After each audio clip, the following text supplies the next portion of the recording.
Namaste. Thank you for joining me. Today I will be doing a tutorial on how to do Sirsasana, or commonly known as headstand. So this is a wonderful inversion that sometimes is intimidating to learn in a public arena because there's people around and we have sometimes these fears involved. So this is a way to do it and practice it at home in the way that I feel is most beneficial. So yes, you can use props and walls and all these great things, but the way I was taught is the way I want to share with you. What I was taught is when you go inverted is that you don't kick, and I'm a big stickler on that because that's how I was taught, and I see the benefit of it. So this is what I want to offer you today. When we go through the class, we will warm up the body, focusing on strengthening the core, stretching the muscles, and opening up through the backs of our legs. So we need all those things in order to help ourselves move towards the path of Sirsasana. When we go through this process, the natural reaction is to want to kick ourselves up because we don't have the full strength and flexibility yet, so we try to throw ourselves up. And yes, sometimes when we do that, we catch that alignment, and then we find the pose, and we get excited about it. And so that is kind of like the reward that keeps us kicking. But when we do that kicking, it's basically you're throwing yourself up and hoping for the best. And a lot of times you won't get to the best. You'll go up and right back down. And you'll never teach the body and or yourself patience and to have that control, flexibility, and strength. You're just going to bypass it every single time and keep kicking up. So I hope that makes sense to you, and I hope this way helps you. If not, let me know. So what we'll do is we'll start off by warming the body. So standing at the top of the mat, we're just going to do 3 sun A's. After that, we're going to focus on stretching the shoulders, the hamstrings, and again, getting the core. So we'll get started. So standing at the top of the mat, Sirsasana. Inhale, arms come up. Exhale, forward fold. Inhale, halfway lift. Exhale, step or float back, high level plank. Please modify as needed. Inhale, upward facing dog. Exhale, downward facing dog. So in downward facing dog, keep the breath smooth. You can pedal out as much as you need to. You can open up the hip if that's what you want to do. Any intuitive movements that help you here. This pose in itself will help to lengthen the hamstrings is what you need, and also strengthen the shoulders. Again, whatever you do on one side, make sure you do it on the other. Look forwards and then breathe in, come into halfway lift. Exhale to fold. Press to the feet, inhale to come up. Hands by your sides. 2 more times, inhale. Exhale. Inhale. Exhale, take it back. Breathe in. Breathe out. Stay here, keep the breath smooth, fluid, spread through the shoulder girdle, feet are parallel to each other and the sides of the mat. Opening up the body. Look forwards, step or float into your halfway lift, and then fold. Inhale to come up.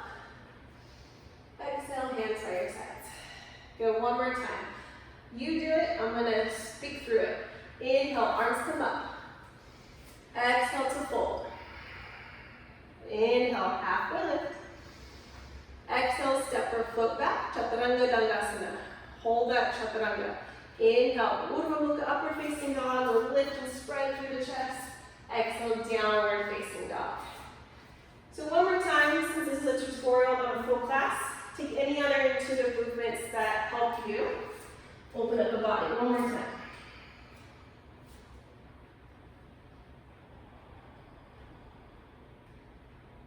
Inhale to look forwards. Bend the knees and then come up into your halfway lift and then fold. Press the feet, inhale, rise. Then exhale, hands by your sides. Breathe in, we'll take the arms up and overhead. Bend the right elbow, grab a hold of that elbow. Bring it closer in so that you're wrapping the tricep towards your face. Standing up tall, lower ribs in so you're not arching the back here. Stretching through the tricep. Inhale, arms up. Exhale, opposite side. Grab a hold of that left elbow. Wrap that tricep in, pulling gently back. Left hand between the shoulder blades or just traveling down the back. Lower belly in.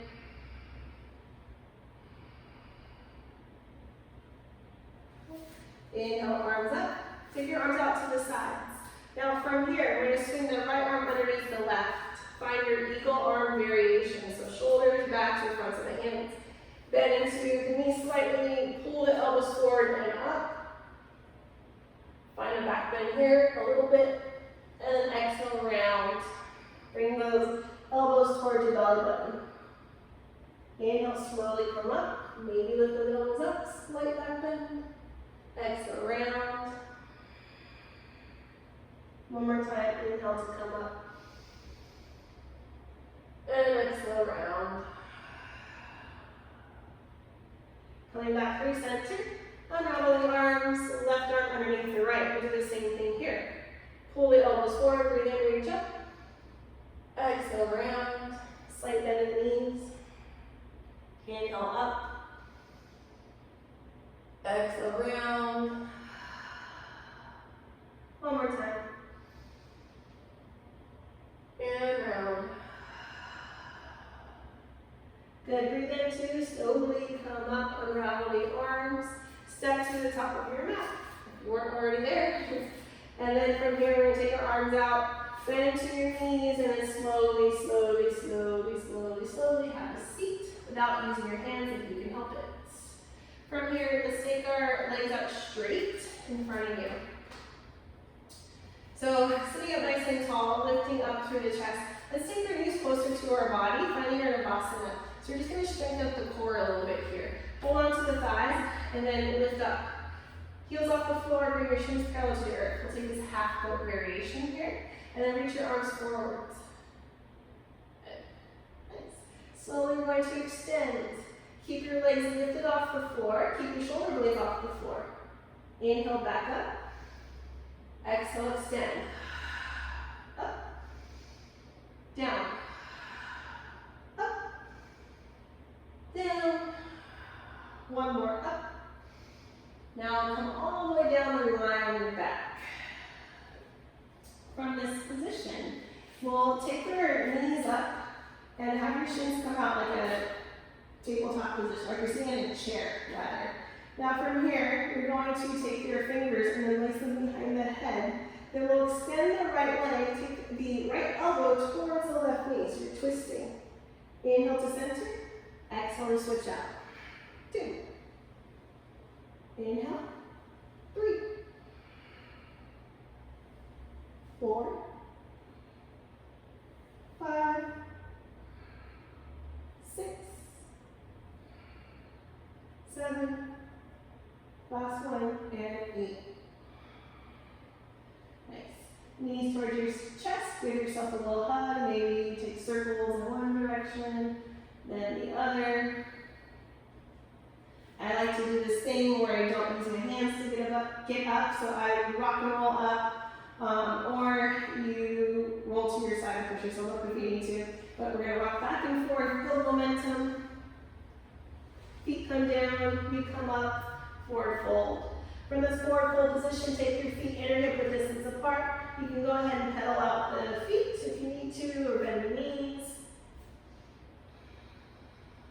And then toes of your feet to touch. Let's cross the right ankle over the left. Find this forward fold with crossed legs. Walk your hands over to the right. Through center, over to the left. Back through center, uncross. Take your left foot over your right. Let's crawl to the left. Center, over to the right. Center, uncross. You're going to step or hop back to Sirsasana. Breathe in, upward facing up. Breathe out, downward facing up. Now from downward facing dog, we're going to take these sort of dolphin push-ups. So dolphin push-ups requires sort of the forearms down, but you interlace the fingers here. So for some of us, maybe we just stay here, or we can find this variation of dolphin pose. Forearms on the ground, fingers interlaced. You can walk your feet in and stay here. Now what we're trying to do is we're going to try to push forward and back, building strength in the shoulders. So I like to take the feet closer together. Inhale to come forward, tap your chin, exhale back. Forehead, or top of the head rather, touches the floor. Back and forth. Inhale. Exhale. Inhale. Exhale. Push through those elbows. Inhale. Exhale. Inhale. Exhale. One more time. Inhale. Exhale. And slowly child's pose. Knees together, feet together, take your arms back. Just relax.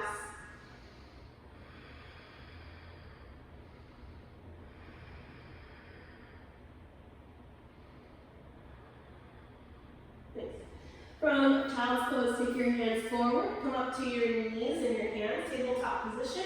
Walk your hands forward, Anahatasana, heart-melting pose.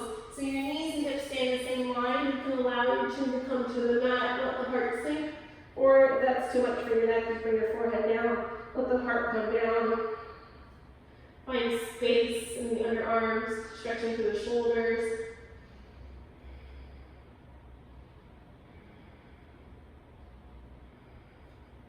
And then slowly come back to tabletop position. From here, we're going to take the hips up and back. Inhale to look forward and bend the knees. Exhale, breathe in, halfway lift. Exhale to fold. Come all the way up.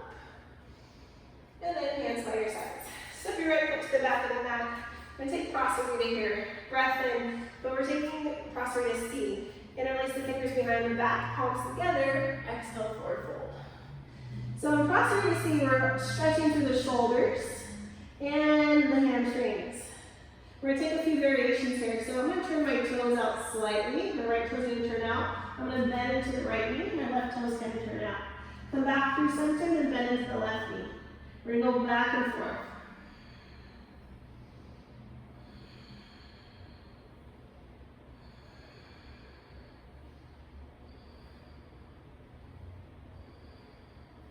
Come back through center, point your toes forward or slightly hinge your toe. Inhale, halfway lift, release your interlace fingers.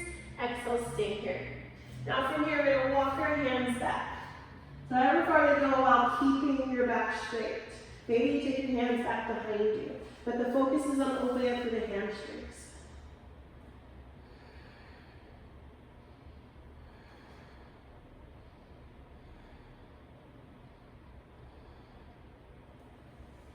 Inhale, halfway lift.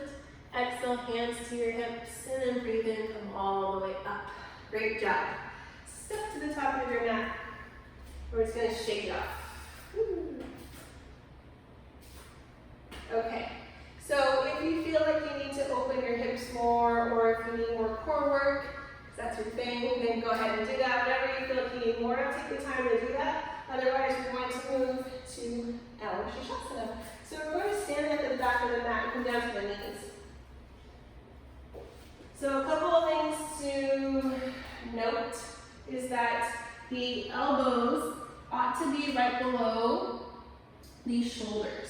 So I like to grab for opposite elbows to help me gauge that, but that is not always a tool that helps 100% of people. So as long as you gauge of where the elbows are at, so not here, here, here, it's where's my shoulder, where's the elbow, you try to get it right below. Then you can interlace the fingers. So you make this little basket. Now some people do this thing where they take their pinkies out of the way. I personally, it doesn't bother me either way, so if you want to take your pinkies in, you can do that as well. Create a little basket here. Remember when you do go onto the crown of the head at the top part, the crown is the part touching. You're not coming onto the forehead, you're not coming onto the back of the head, but the top of your head, wherever that is for you. So when we do this, the most important part is that we don't kick. You're utilizing the strength of your center, your core, and relying on the flexibility of your legs to help you get to stacking the bones. Once you stack the bones, then you take the muscling out of the equation, and you just stay engaged and keep the energy flowing up and down so you stay upright. Upright, side down, upside down. So when you do this, make sure that you do it slowly, and at any point you need to stop, just go ahead and stop. So we'll take it to the first step. Elbows below the shoulders, interlace the fingers. Keep in mind that what you're trying to achieve here is you're building strength to eventually stack the hips over the shoulders. Again, bone on top of bone so that you're not losing your muscles so much. From here, tuck the toes, send the hips up. Walk your feet in. Bring your right knee towards your chest. I like to push off his left toe so you see my hips go right above my shoulders. And we'll be here for 10 counts if possible. And then you switch sides. Right foot comes down. Hold your knee towards your chest. So not up, but bend your knee touching your chest, or in that direction. And then slowly bring your knees back down. Bring your head down and relax. Every time you're upside down, the blood is rushing towards your head, so you don't want to pop your head back up really quickly. You always want to keep the head down at least for 3 breaths. So if that's your stop, that's great for you. This is your path towards Sirsasana, and that's the bus stop you get off of. Please stick with that. We're going to do that a few more times. Now, if you feel like you're ready for more, and this is the second stop. So back into that situation, we're going to walk our feet in, right knee towards the chest, and then maybe you feel that the hips are stacking over the shoulders. You press into the forearms, and then perhaps your left foot comes up, so you're in this tiny little ball. And maybe feel a little wiggly, but just bring you to engage the core, and you're holding here for 5, 4, 3, 2, 1. Slowly. Bring your hips back down. Keep the head down. 3, 2, 1. Okay, so that is your first and second step of Sirsasana. I know it's really hard for a lot of us where we just want to push ourselves up into it, but if you stick with those 2 steps, if you stick with walking in and bringing the knees towards your chest, make sure you're not extending the leg, make sure you're drawing the knee in, that you're making yourself into a tiny little ball, building the strength, building the awareness of being upside down, then that will guide you towards the inversion. So I know it's really tough, but part of this practice is also about our way that we approach it. It's not even about the pose, it's about how we deal with it. So can you be patient, and can you be okay with whatever is coming your way? And know that it will come one day. So no expectations. So if you do have that inversion where the knees are towards your chest and you can hold it there for at least 5 counts, and you feel good, but at the same time, so try not to split the leg. You know, some people are like, oh, there's my balance, I'm going to split my legs. Try to see if you can resist doing that and keep your knees together, and at the same time, you'll slowly lift the legs up. The slower, the harder, but the better. So see if you can do that. If you're not there, stick with step 1 or step 2. You're going to do it your second round or third round. So coming onto the crown of the head, walk your feet in, knee towards chest. Maybe you practice both knees, or maybe both knees come up at the same time. And from here, you're like, okay, I'm hanging out here, I feel good, without going fast. Try to go slow. Reach your legs up towards the sky, squeeze those inner thighs, reach the feet up towards the ceiling, lower belly in, press with the forearms. You're breathing. This is a resting pose for some people. And slowly, if you can, take both legs down at the same time. It's a little bit challenging, but just try. Keep the head down, stay down. 3, 2, and 1. Okay. Now, if you're like, Karina, I got this. I can go up, and you want more. So, what we'll do is all core strength here. We're going to drag the toes along the mat and then lift the feet up towards the sky. That's a lot of core work. If you do have a floor at home, like a slippery floor, and socks, you can put the socks on and do some of these sort of, I don't know what they're called, but these warm-ups. So you can do these warm-ups like we did earlier, standing in this sort of dolphin variation, and then you can start to drag your feet back and forth. So you can do that with socks. Or in downward facing dog. Drag your feet forward and back. Now, that's the same action we're going to do here. So this is for my advanced people who want to move into advanced. You're going to come up to this position. I like to put the toes and then drag the toes. Use the core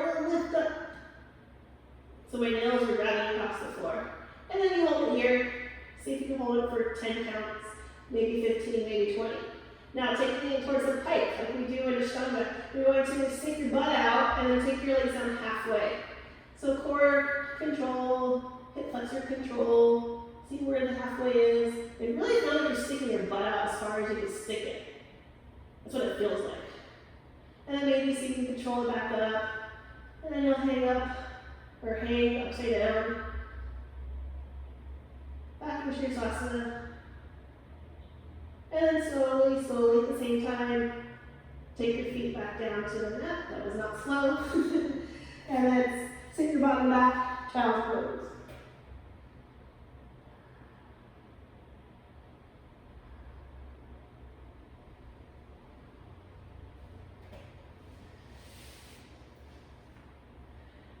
Okay, so from here, I encourage you to do some restorative postures, lie down on your back, do happy baby, take some twists, and then move into your Shavasana, however you want to end your practice today. But essentially that's the path towards headstand in the way that I like to teach it, and to give it a go and see how it works for you. But above all, see how you see yourself.